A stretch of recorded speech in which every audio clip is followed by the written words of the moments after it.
ಬೆಳೆ ರಾಸಾಯನಿಕ ಮಾಡಿದ್ರೆ ಇನ್ನು ರೈತ ಮುಳುಗ್ದಂಗೆ ಅನ್ನೋ ನನ್ನ ದೃಷ್ಟಿಯಲ್ಲಿ ಇದು ದೃಷ್ಟಿ. ಅನ್ಲೆಸ್ ಈಗ ನಮ್ಮ ಮಂಡ್ಯ ಜಿಲ್ಲೆ ರೈತರು ಏನಾಗಿದೆ, ರಾಸಾಯನಿಕ ಕೃಷಿ ಮಾಡಿ ಇಡೀ ತಮ್ಮ ಬದುಕನ್ನೇ ನಾಶ ಮಾಡುವ ಹಂತದಲ್ಲಿ ಬಂದ್ಬಿಟ್ಟಿದ್ದಾರೆ. ಈಗ ಎಲ್ಲ ಫುಲ್ಲು ಅವರ ಆರೋಗ್ಯನೂ ಹಾಳಾಗಿದೆ. ಅವರ ಜೀವನ ಕ್ರಮವೇ ಬದಲಾವಣೆಗೆ, ರೋಗ ರುಜಿನಗಳಿಗೆ ಇದಾಗೋಗಿದೆ, ರೋಗಗ್ರಸ್ತರಾಗಿದ್ದಾರೆ. ತಕ್ಷಣದಲ್ಲಿ ಅವ್ರು ಏನಾದ್ರು ಮಾಡಿ ಕನ್ವರ್ಷನ್ ಆಗಿ ನೈಸರ್ಗಿಕ ಕೃಷಿಗೆ ಬಂದು ವಿಷ ಮುಕ್ತ ಆಹಾರಗಳನ್ನು ಬೆಳ್ಕೊಂಡು ತಾವು ಉಪಯೋಗಿಸ್ಕೊಳ್ಳೋದಾದ್ರೆ ದೇಶದ ಸುಭಿಕ್ಷವನ್ನು ಕಾಪಾಡಲಿಕ್ಕೆ ಪ್ರಯತ್ನ ಮಾಡಬೇಕು.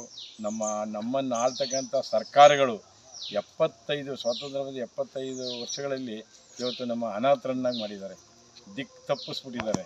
ಬಹುಶಃ ಅವರೆಲ್ಲ ಕೀಟನಾಶಕಗಳ ಕಂಪ್ನಿಗಳಿಗೆ ಮತ್ತು ರಾಸಾಯನಿಕ ಗೊಬ್ಬರ ತಯಾರು ಮಾಡ್ತಕ್ಕಂಥ ಕಂಪ್ನಿಗಳಿಗೆ ಮಾರ್ಕೊಂಡಿದ್ದಾರೆ.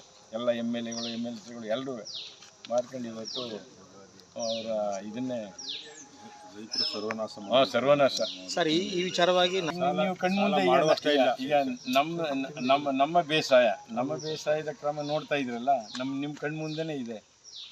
ಒಂದು 5-10% ಕಡಿಮೆ ಆದ್ರೂ ಪ್ರತಿ ವರ್ಷ 5-10% ಅದು ಇನ್ಕ್ರೀಸ್ ಆಗಿ ಹೋಗ್ತಾ ಇರ್ತದೆ ಪ್ರೊಡಕ್ಷನ್ ನಮ್ಮದು ನೈಸರ್ಗಿಕ ಕೃಷಿಯಲ್ಲಿ. ಅಂದರೆ ಈಗ ರಾಸಾಯನಿಕ ಕಾಲ ಏನು ಮಾಡಬೇಕು, ಈ ಸಾವಯವ ಪದಾರ್ಥಗಳನ್ನು ಮಲ್ಚಿಂಗ್ ಮಾಡ್ಕೊಂಡು ಬರಬೇಕು. ಅಂದರೆ ರೈತರಿಗೆ ತಾಳ್ಮೆ ಇರಬೇಕು. ಹೌದು, ತಾಳ್ಮೆ ಇರಬೇಕು.